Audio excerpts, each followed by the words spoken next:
नमस्कार,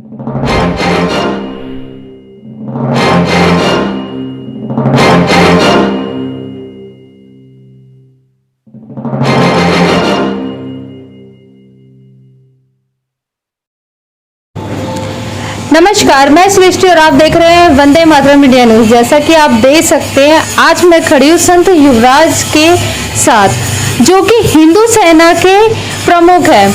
हिंदू सेना के प्रमुख होने के नाते युवराज जी ने पहले भी हिंदू राष्ट्र को घोषित किया है और आज इन्होंने बहुत बड़ा ऐलान किया, जो कि जंतर मंतर पे किया था। आज इन्होंने एक नियम कानून लागू किया जो कि जनसंख्या को लेकर था। जो काम सरकार को आज से 10 साल पहले, 6 साल पहले करना था, उसको ना सुनकर सरकार ने आज संत युवराज जी ने ये कदम, ये निर्णय आज लिया है और अकेले ये खड़े थे और इनके साथ कुछ प्रमुख, इनके अध्यक्ष भी साथ खड़े हैं। तो आज हम पूछते हैं, युवराज जी नमस्कार।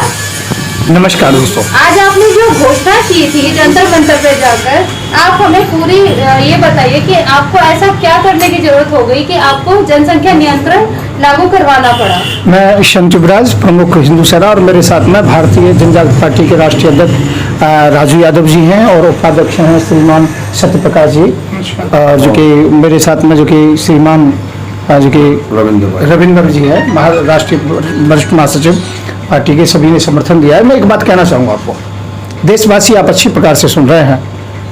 देखिए कितना इंतजार करें, देश ऐसे कगार पर आ गया, आवाज़ें उठने लगी गजबे हिंद की, आवाज़ें उठने लगी कि जो मोहम्मद साहब के विषय में कुछ बोलेगा उसका सर काट दिया जाएगा, लोगों को डराया धमकाया जाता। मैंने देश की जनता के हृदय से उस डर को निकाला है। सबसे बड़ी समस्या यह है कि कुछ लोग, मैं किसी को टारगेट नहीं करता हूं कि मुस्लिम नाम लूं या हिंदू नाम लूं, पर वास्तविकता यह है कुछ लोग इस प्रकार के संप्रदाय के लोगों की सोच के बल यह है कि हमारी ज़्यादा संतान होंगी, ज़्यादा वोट बढ़ेंगी, हमारा शासन आएगा। और ऐसी मानसिकता 700 साल हम झेल चुके हैं। हमारी बहन बेटियों की शादी होती थी, हमें कच्ची उम्र में बेटियों की शादी इसलिए करनी पड़ती थी कि उनकी डोली ना लूट जाए, फिर भी वो डोली लूट लेते थे कि उनके मजहब में तो सीधा लिखा है कि 6 साल की लड़की को भी 52 साल का व्यक्ति यूज कर सकता है, जब मोहम्मद साहब के विषय में जो कहते हैं। तो मैं एक बात कहना चाहता हूं, तो उन्होंने हमारे साथ अत्याचार किया, क्या इस दंश को हम फिर झेलेंगे? हम मोदी जी को लाए इसलिए लेके आए कि हिंदू राष्ट्र घोषित करेंगे, हम मोदी जी को लाए इसलिए लाए जनसंख्या नियंत्रण कानून जो कि लागू करेंगे, हम इसलिए लेके आए कि रोहिंग्या और बांग्लादेशियों को यहाँ से भगाएंगे, हम इसलिए लेके आए कि हमारा अमरनाथ हमारे पास होगा, हम इसलिए लेके आए कि आतंकवादी समाप्त होंगे, हम इसलिए लेके आए कि गरीबी हमसे हटेगी, अच्छे दिन आएंगे।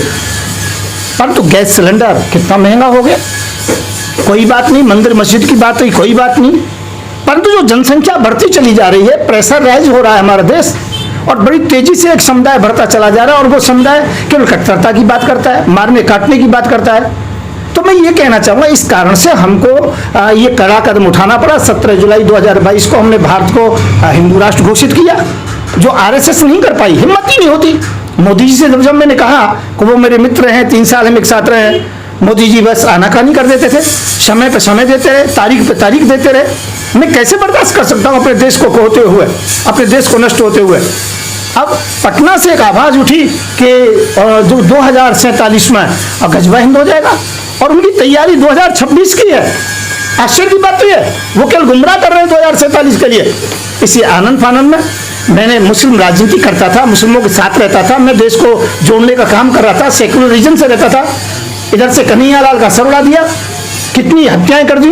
इस कारण से फिर मैंने सोचा, कभी ये लफ्ज याद के नाम हिंदी लड़कियों को जो गुमराह करते रहे, इसलिए मैंने सोचा हिंदू राष्ट्र घोषित किया। और अब जनसंख्या नियंत्रण कानून आज जो कि 18 अगस्त 2022 से दिन के 1 बजे लागू कर दिया। इस पर रात को प्रधानमंत्री जी के वहां से फोन आता है कि ये मत कीजिए, 15 दिन का इंतजार करो, महीने 2 महीने का। अरे 2014 से इंतजार कर रहे हैं हम लोग, कब तक इंतजार करते रहेंगे? मैं ये कहना चाहता हूँ सबको कानून बराबर लागू हो, और हमने कानून डायरेक्ट सीधा सा जो कि लागू किया है कि जिसके भी 2 बच्चे होंगे वहां तक कोई दिक्कत नहीं, तीसरा बच्चा पैदा होगा आज से 10 महीने के बाद, भाई जो गर्भ अब रह गया अब तो कोई दिक्कत नहीं, चाहे उसका चौथा बच्चा है चाहे 5वां बच्चा है, पर 10 महीने के बाद में जो गर्भ, अब जो कि अगले महीने से कोई गर्भ ठहरेगा और तीसरा बच्चा भी पैदा हुआ तो माँ बाप दोनों की जबरदस्ती नसबंदी होगी, ये नहीं कि पिता की होगी या माँ की होगी, दोनों की होगी। दूसरी बात 2 लाख रुपए से 5 लाख रुपए तक का जुर्माना भी होगा। तीसरी बात, 6-6 महीने की पति पत्नी दोनों की सजा होगी। अलग अलग शिफ्ट में करेंगे, वो देख लेंगे परिवार को चलाने के लिए। और उसके अलावा यह है उनका जो कि वोटर लिस्ट से नाम हटा दिया जाएगा। वोट देने का पति पत्नी को उनको कोई अधिकार नहीं रहेगा। उस बच्चे के लिए कोई सुविधा किसी प्रकार की नहीं मिलेगी, उसे नरक का जीवन जीना पड़ेगा।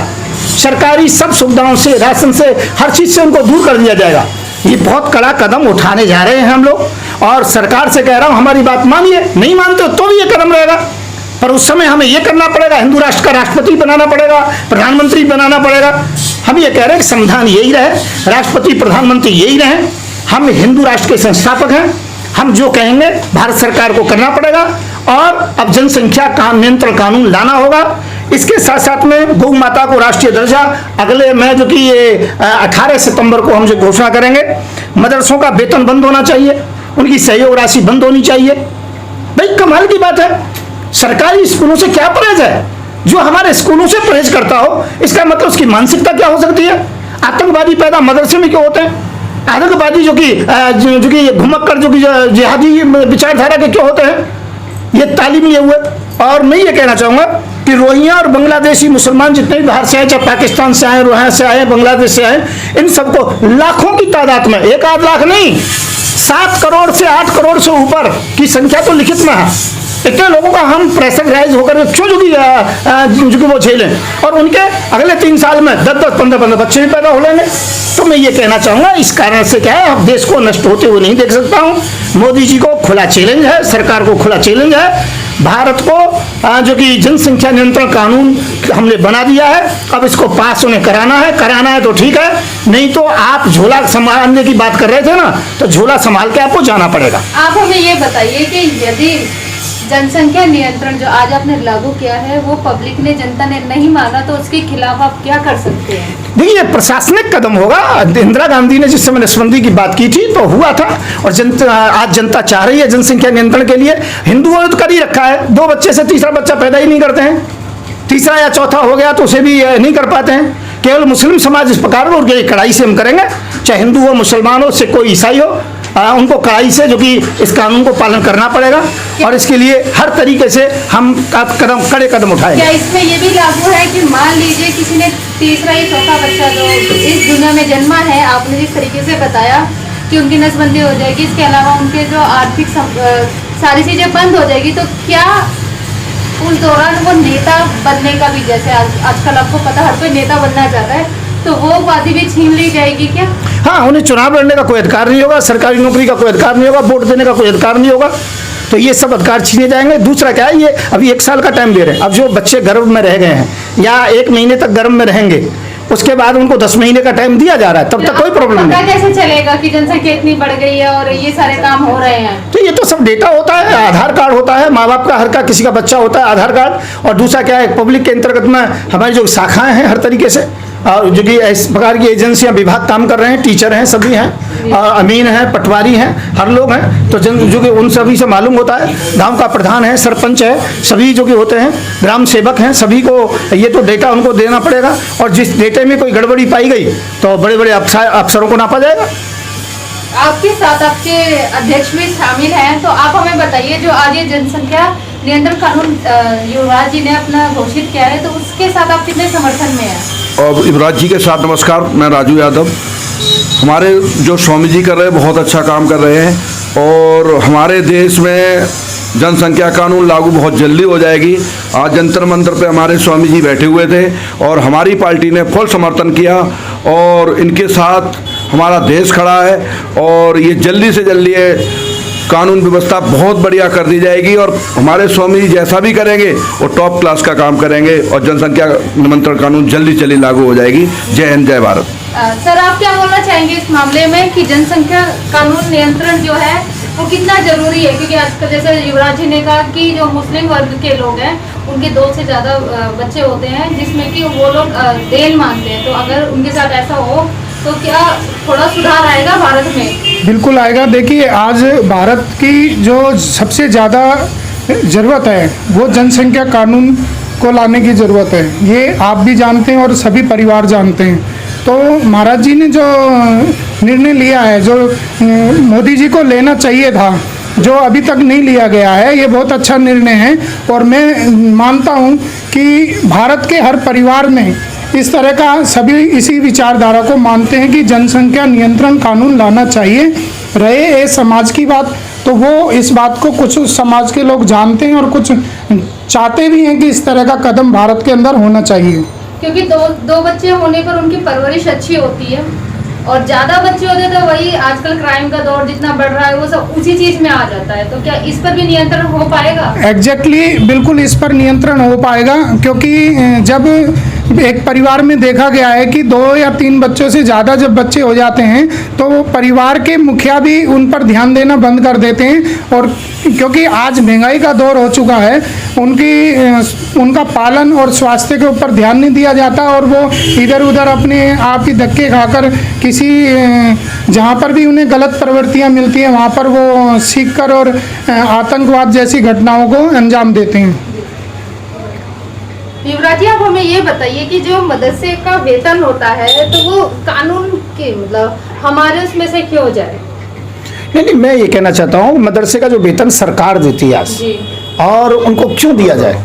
एक किसी धर्म की पढ़ाई की जाए तो मैं तो उसे पसंद नहीं करूँगा। मैं ये कहना चाहूँगा कि जो सरकारी विद्यालय होते हैं और प्रदेश के बोर्ड होते हैं उनमें बच्चों को पढ़ाया जाए, और मदरसों में जितना भी आतंकवादियों की जो भी शिक्षा होती है और उनको कट्टर बनाया जाता है, तो मैं ये कहना चाहता हूँ ये धर्म जैसी ये पढ़ाई नहीं होनी चाहिए और मदरसों को बिल्कुल समाप्त करना चाहिए। और वहाँ पर यदि कोई बदलाव करना है तो उनको जो कि प्रादेशिक शिक्षा होनी चाहिए और फिर वेतन दें, कोई दिक्कत नहीं। आप वकील है ना? हाँ। वकील साहब जी, आप हमें ये बताइए कि जिस तरीके से आपने देखा होगा कि जो स्कूल की किताबें होती हैं, यानी कि जो गवर्नमेंट स्कूल की बुक्स होती हैं वो अलग होती हैं, और जो हाईएस्ट लेवल यानी कि इंटरनेशनल स्कूल की बुक्स होती है वो अलग होती है। तो क्या इन सभी को एक ही तरीके की बुक का इस्तेमाल नहीं होना चाहिए? हाँ, कंप्लीट, यू आर राइट। सबसे पहले तो मैं बता दूं आपको कि जो किताब आपने कहा कि प्राइमरी की अलग होती है और जो प्राइवेट स्कूल्स हैं उनकी बुक्स अलग होती हैं, क्योंकि जनता सुनेगी तो उन्हें इंग्लिश में शायद समझ में नहीं आएगा। तो मैं समझता हूँ कि जो एनसीटी की बुक हैं, जो सरकारी स्कूल की बुक है, वही प्राइवेट स्कूल में चलनी चाहिए। प्राइवेट स्कूल वालों ने इसे अपना धंधा बना लिया, अपने ही बुक छपवाते हैं, अपना ही प्रशासक होता है उनका, और छाप के महंगे महंगे के दामों पर वो सेल करते हैं। तो क्या हिंदू सेना इस पर भी कड़ा नियम लागू करेगी, कानून बनाएगी? हाँ, बिल्कुल बिल्कुल। स्कूल से लगा, मतलब हम जमीन से लगा के और आगे तक, हमारे बहुत आगे तक की रणनीति है। एक ऐसी नीति है, शिक्षा एक ऐसा हथियार है कि जो सबको इक्वल होना चाहिए। पर आजकल भारत में जिसके जेब में जितना पैसा उतना आपको पता है वो होना चाहिए। मान लीजिए आपके पास 100 रुपये है तो आप सरकारी स्कूल में डालेंगे, किसी के पास 10,000 रुपये है तो वो इंटरनेशनल स्कूल में डालेगा। तो ये भेदभाव वाली भावना तो यही आ जाती है। बिल्कुल राइट, बिल्कुल राइट। अगर एक जिसका इंटरनेशनल स्कूल है, अगर वो अपने बच्चे को, किसी भी एक बच्चे को या किसी रिश्तेदार के बच्चे को अगर प्राइमरी में पढ़ाता हो, तो मैं कहता हूँ कि हम गलत हैं, हम गलत हैं। अगर उसने अपना बच्चा प्राइमरी में पढ़ा रहा है, खुद इंटरनेशनल स्कूल चला रहा है और प्राइमरी में पढ़ा, तो हम गलत हैं। लेकिन किसी भी जिसके भी धनपति का, करोड़पति अरबपति व्यक्ति का बच्चा है, इंटरनेशनल स्कूल है, तो वो तो ऑफ ऑफ इंडिया ही होगा, इंडिया के बाहर ही पढ़ रहा होगा। मे भी पॉसिबल वो इंडिया में भी नहीं होगा, इंटरनेशनल स्कूल तो छोड़ ही दीजिए। आपको लगता है कि जनसंख्या नियंत्रण से पब्लिक आज से ये कानून लागू करेगी, मानेगी? आप लोग देखिए यूनिटी कम है, लेकिन ये बहुत बड़ा कदम है आप लोगों का। राइट, कदम बहुत बड़ा है, यूनिटी कम है, ये बात आपकी सही है। लेकिन जहाँ तक आपने कहा मानेगी, अभी संरक्षक साहब युवराज जी ने भी बताया आपको, अगर नहीं मानेगी तो अपने करे के दौरा बैठेगी। हम तो कह रहे हैं हम दो हमारे दो।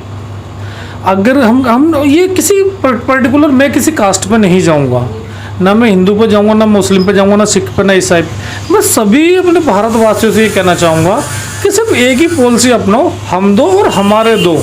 उसके बाद देखो हमारे भारत की कैसी तस्वीर बन के आती, फिर दोबारा से सोने की चिड़िया बनता हमारा भारत, यानी बनता है। युवराज जी, आप हमें ये बताइए कि आजकल जो ये दलित वर्ग के साथ अन्याय हो रहा है उसके बारे में क्या कहेंगे? कहीं पर अभी ये जाति के साथ भेदभाव हो ही रहा है। आपने सुना होगा जालोर की एक घटना जिसमें कि एक टीचर ने पानी पीने की वजह से, क्योंकि वो एक दलित लड़का था, एक पानी पीने की वजह से उसकी इतनी पिटाई की कि आज उसकी डेथ हो चुकी है। उसके बारे में क्या कहेंगे? देखिए, ये एक बहुत बड़ी विडंबना है और देश की अभी मानसिकता कुछ लोगों की नहीं बदली है, 80% लोगों की बदल चुकी है और ये बहुत बड़ा जघन्य अपराध है। और मैं ये कहना चाहूँगा और ऐसा अपराध समाप्त होना चाहिए और ऐसी मानसिकता समाप्त होनी चाहिए। उस व्यक्ति को ही दंड की बात नहीं है, ऐसी मानसिकता ही समाप्त होनी चाहिए जड़ से। और ये बिल्कुल बहुत गलत किया है, मुझे बहुत बड़ा अफसोस है। और मुझे इस बात का दुख ज़्यादा है कि हिंदू राष्ट्र घोषित करने के बाद और मेरे हिंदू राष्ट्र के अंतर्गत में ऐसा हुआ है, मुझे कहीं ऐसा प्रतीत होता है कहीं ना कहीं मैं इसमें अपराधी हूँ। क्योंकि नहीं तो इतना खौफ तो होना चाहिए था लोगों को। हो सकता है शायद हमारी बात अभी तक ना पहुँची हो, परंतु इतना ज़रूर कहूँगा कि जो कि हम उस पीड़ित परिवार के साथ हैं और क्या जो आप पीड़ित परिवार के पास जाएंगे उनसे मिलने? हाँ बिल्कुल जाएंगे, क्यों आज के लिए हम इंतजार कर रहे थे। जनसंख्या नियंत्रण कानून घोषित हो गया और कल हम चूँकि यहाँ से जा रहे हैं और उनसे कल या परसों साल तक जो कि मिलेंगे और मिलने के बाद में एक बहुत बड़ा आंदोलन छेड़ेंगे। दूसरा क्या है, मैंने सुना है कि वहाँ की सरकार ने, कांग्रेस सरकार है, वहाँ पर 5 लाख रुपए का योगदान दिया है। अरे कम से कम 1 करोड़ रुपए का उनको योगदान होना चाहिए, सरकारी नौकरी होनी चाहिए। और दूसरा क्या, जो अपराधी है वो पकड़ तो लिया है, परंतु मैं ये कहना चाहता हूँ उसमें और कौन से साक्ष्य चाहिए। जो साक्ष्य है तो उसको साथ में ही फांसी का जो कि प्रावधान होना चाहिए, उसको मृत्युदंड होना चाहिए और आगे कोई भी ऐसा कोई अपराध ना करे। इसके लिए कोई कड़े से कड़ा कदम उठाया जाए सरकार के द्वारा और ये केंद्रीय सरकार के द्वारा उठाया जाए। धन्यवाद। धन्यवाद, नमस्कार।